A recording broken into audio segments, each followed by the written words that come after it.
Good afternoon, everyone. My name is Benjamin, and welcome back to our weekly updates of the presidential election model. This is going to be the last week. I'm counting towards July, as the month ends on. Well, it ends tomorrow. Um, does it? No, I'm sorry. It ends Wednesday. My mistake. Uh, Tomorrow we have the first of two Democratic presidential primary debates for this month. Um, Wednesday, I am not going to be able to do. Oh, I might be able to get a reaction out for Thursday, but definitely not on Wednesday. Um, but I'll do the first night the second I can, and I might be able to get one for very late Wednesday night.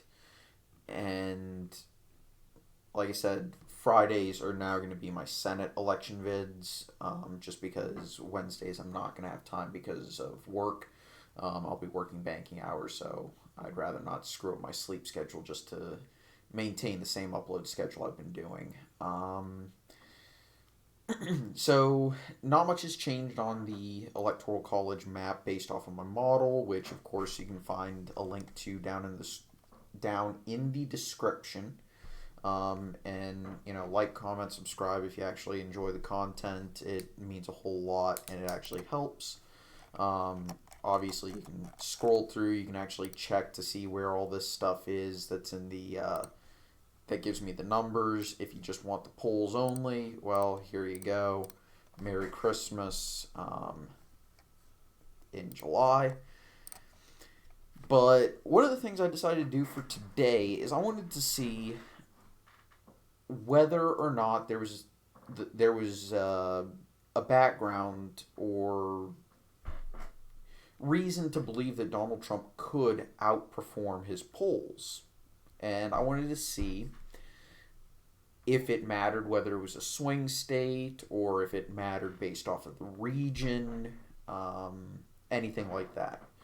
So, what did I do? I went to Real Clear Politics and I pulled up their average, and I might do this next. I might review it using 538's data because they use a slightly different methodology. I wanted to see whether or not he beat the 538 model and whether or not it lines up with the Real Clear Politics, as well as which one lines up better. So, Real Clear Politics, what I did is I used the most recent average, and if not, I just went with whatever polls they had on the page for that state. And this was only for the states they had in the toss-up or leans category, because those were the only states that I would argue were contested at any reasonable point. Though it does have Connecticut, so I don't know. Also, by the way, with this map, take New York with a small grain of salt.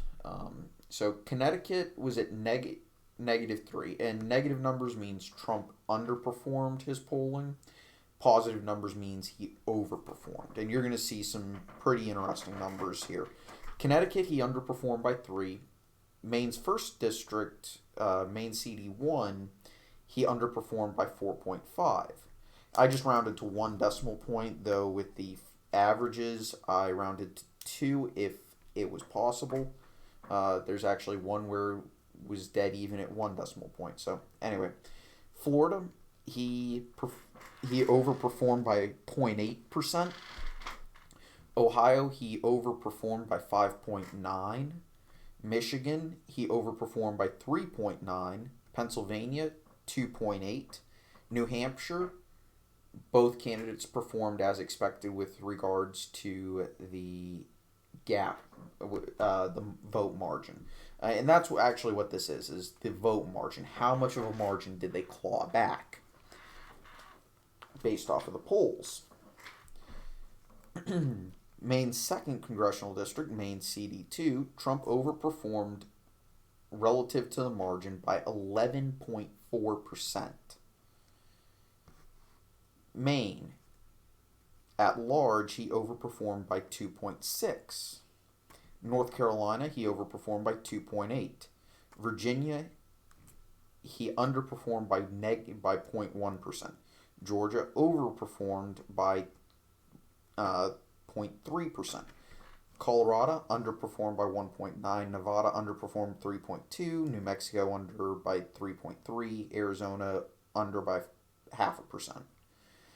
Iowa, he outperformed his polls by 6.5. Wisconsin, he outperformed by 7.2. Minnesota, he outperformed by 4.2. South Carolina, he overperformed by 7.9. And Oregon, which was really weird that was in the leans category on RCP, but whatever, he underperformed by 2.6. And so what I did was I ignored Oregon for the next part, at least when it came to the regions that I decided to, because it was the only West Coast state. So, for the non-swing states, aka any state that wasn't considered a swing state before the election, that's Connecticut, Maine, both at large and both districts, because before the election, no one would have talked about a Republican winning that second congressional district. So both congressional districts in Maine, as well as the state as a whole. And then South Carolina and Oregon, I considered as non-swing states, because no one was really talking about them as being competitive in, say, 2014. I don't think anybody would have considered them. You could throw a few other states into that, but I decided to use a very loose definition of battleground state or swing state, with a few that I really didn't I don't think anybody seriously considered them competitive. With good sense. In those states, Trump overperformed on average by 2%, or 1.97%, if we go to 2 decimal points. In the swing states, that's pretty much everything else. Traditionally, swing states, battleground states, states that both parties have tried to make competitive or make arguments that they're competitive since 2000 at the very least, maybe longer in the case of a few others. He overperformed by 1.7%, 1.69, if we're being as exact as I normally would. In New England, he overperformed by a modest 1.3%. In the South, he overperformed by 2.34%, which is a little bit surprising, but I think that's given by South Carolina having a lot of early inaccurate data that just hadn't rolled out of the average yet. I used the two-way race, not the four-way, because the two-way was more indicative of the results. The four-way did a lot of really weird stuff, and so did a three-way. So two-way is just easier to compare off of. So I think that's the only reason why the South isn't the least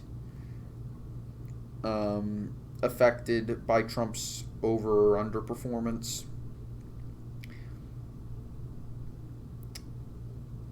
In the Rust Belt / Upper Midwest, basically where my mouse is circling, in the states that were rated as competitive by RCP, Donald Trump overperformed by a whopping 5.08%.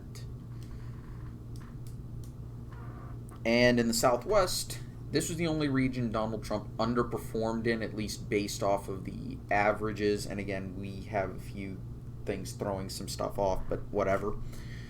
Donald Trump underperformed his polling by 2.23%.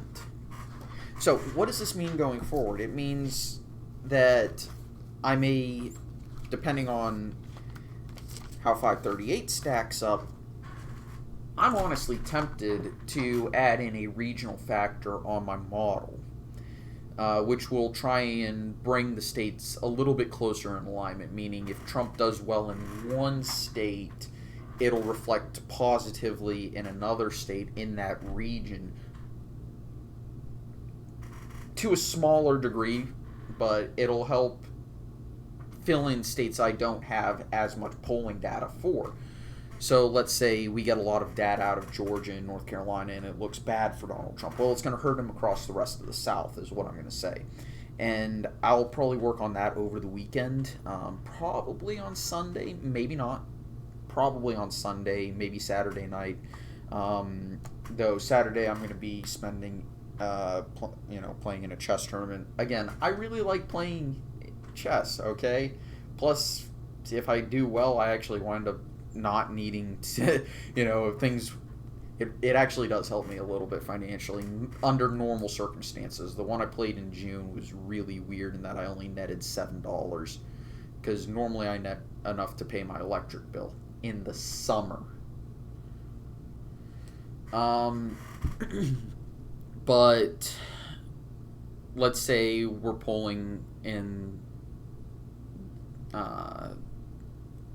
the Rust Belt Upper Midwest, and Donald Trump does really well there. Well, in that case, it's going to help him across all the other states. Say, we get a lot of that out of Ohio, Michigan, and Pennsylvania. Well, it's going to help him out in Wisconsin, Iowa, Minnesota, that type of thing. And it'll also help a little bit in Indiana, a little bit in Illinois, because that's just the way the regional factor is going to work. I'm not going to discard any states, so...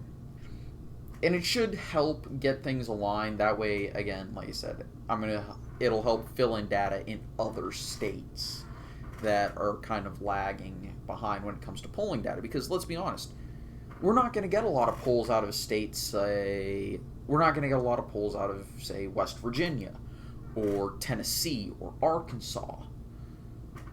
Just like we're not going to get a ton of polls out of Hawaii or California or Maryland, Massachusetts, Vermont, because we kind of know how those are going to go regardless of anything else.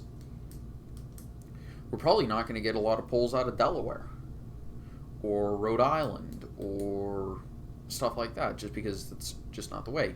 Though I think Delaware does need to be taken seriously as a potential dark horse battleground state. It could be competitive. I'm not saying it will be, especially if Biden's on the ticket. Remember that. That is the massive qualifier. If Biden actually does win the nomination, that state will not be competitive. Just flat out won't be competitive. Anyway, so I hope that little glimpse into the, data junkie side of me will help you all out, because... And I hope I explained it as well as I think I did. And I think at some point I'm going to talk about, maybe next week, I'm going to discuss kind of the roads to the White House for both parties.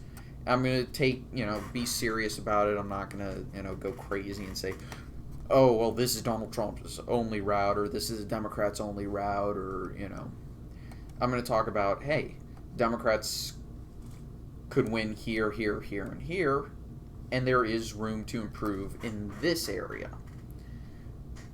I'll do the same thing for Donald Trump, and I'll be as fair as I can, and I'll point to what numbers are indicating that, and I'll point to any number saying if I think a road is actually off the table for a party or a candidate. But anyway, I want to thank you all for watching. Hope you enjoyed. I'll see you next time. Take it easy. Bye.